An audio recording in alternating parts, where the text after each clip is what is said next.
राधे राधे आप सभी को।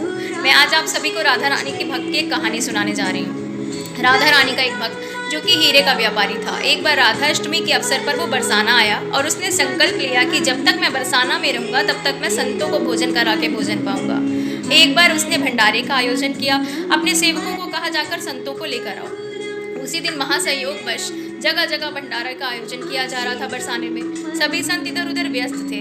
उस दौरान सेवकों ने सोचा कि अगर अब संत नहीं मिलेंगे तो महाराज ना तो खुद भोजन करेंगे और ना ही हमें भोजन करने देंगे।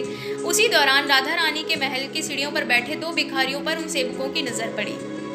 उन्होंने सोचा क्यों ना इन दो भिखारियों को ही पेश किया जाए संत बनाकर महाराज के सामने। उन्होंने जाकर उन भिखारियों को कहा, हमारे जो महाराज हैं वो बहुत अच्छी दक्षिणा देते हैं, आप हमारे साथ संत बनकर चलिए और महाराज के सामने पेश हो जाइए। उन भिखारियों ने गुस्सा किया संत उन सेवकों पर। उन्होंने कहा कि तुम्हें इतना नहीं पता कि बरसाना ब्रज में रहने वाला हर व्यक्ति संत है। सेवकों ने कहा ठीक है, आप हमारे साथ चलिए।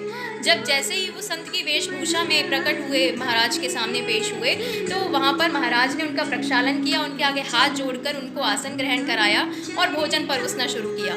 जैसे ही महाराज ने पत्तल पर पूड़ी सब्जी हलवा परोसा, उनमें से एक भिखारी उछल गया और उछलते ही उसने सीधा हलवा ग्रहण कर लिया।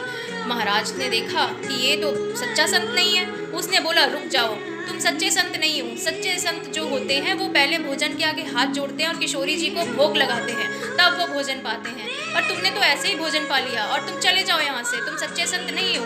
तो वो बेचारा उदास होकर वहाँ से चला गया और गहवर वन की परिक्रमा करने लगा। वहाँ पर वो भूखा प्यासा गहवर वन की परिक्रमा कर रहा था और इधर महाराज ने अपने भंडारे का आयोजन पूरा किया। वहाँ वो भूखा प्यासा भिखारी इधर उधर भटक रहा था।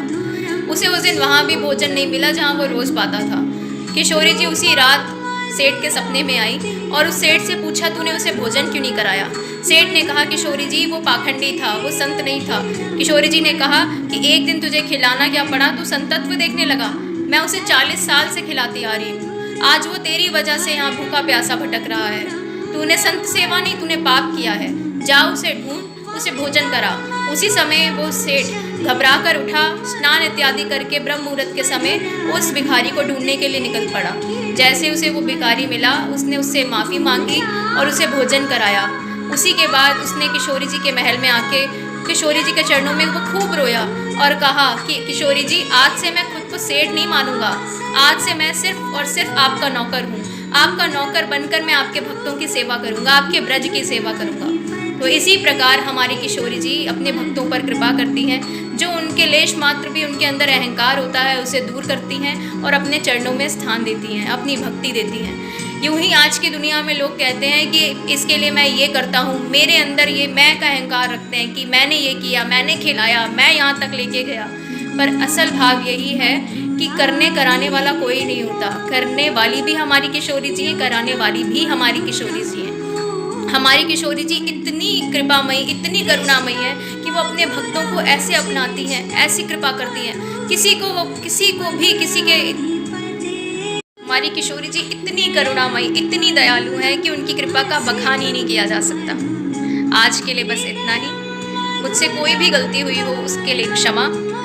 हमारे साथ किशोरी जी की और दिलचस्प कहानियों को सुनने के लिए इस चैनल के साथ जुड़े रहिए। इस चैनल को सब्सक्राइब कीजिए, लाइक कीजिए, शेयर कीजिए।